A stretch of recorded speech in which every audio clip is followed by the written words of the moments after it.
자, 이번 순서는요, 통계로 보는 결혼 시간입니다. 오늘의 주제는 또 무엇일까요? 네, 어떤 업종이건 사실 업종마다 블랙리스트라는 게 이제 존재를 하잖아요. 네. 결혼정보회사에도 블랙리스트가 있습니다.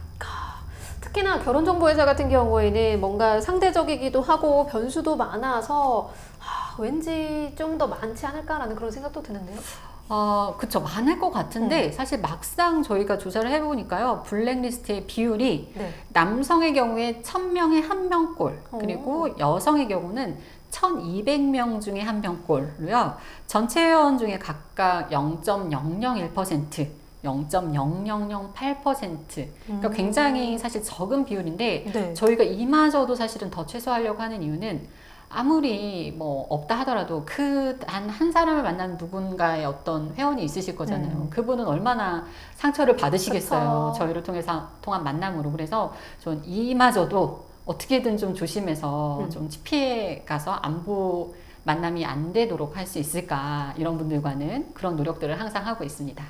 그렇다면 그럼 블랙리스트 고객들은 어떤 유형일지도 궁금해요. 네, 그래서 저희가 또 조사를 했습니다. 네. 그동안 가입했던 저희 회원이 18만 명 정도 되는데요.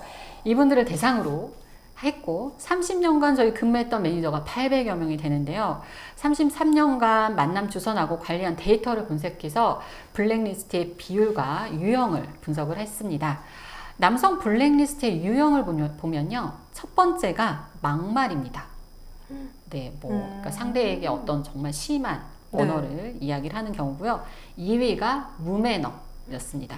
특히 남성은 이제 막말이 전체 이제 50%를 차지하는, 그러니까 막말로 이제 블랙리스트가 되는 경우들이 가장 많았던 거고요.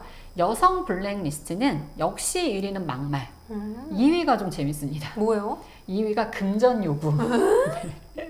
네, 이런 분들이 2위, 3위는 뭐 집착하는 스타일이었는데 주로 1, 2위가 블랙리스트로 압도적인 비율을 차지했습니다.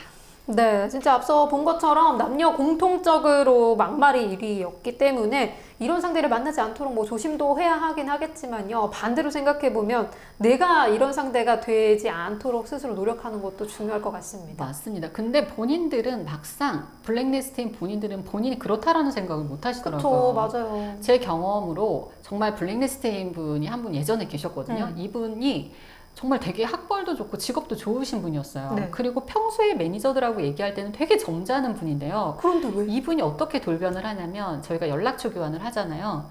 그리고 이제 여성분하고 연락을 해서 언제 만나기로 해요. 근데 여성분이 예를 들어서 뭐 약속 일정을 미룬다던가 네. 그럴 수 있잖아요. 사정이 그쵸. 생기면. 그러면 그때부터 여성에게 뭐 나를 무시하는 거냐 뭐 이런 식으로 막말을 하시고, 또 어떤 경우는 만나고 나서 이제 본인은 호감이 있었는데 상대가 이제 본인의 어떤 애프터를 받아주지 않으면 그때부터 이 여성에게 뭐 당신이 얼마나 잘 사나 보자, 저는 좀 표현을 지금 유하게 썼는데 얼마나 뭐 앞으로 잘 되나 보자 이러면서 정말 막말을 하시는, 이분은 이제 저희가 결국 이제 이용 중지를 시켰던 기억이 있는데요.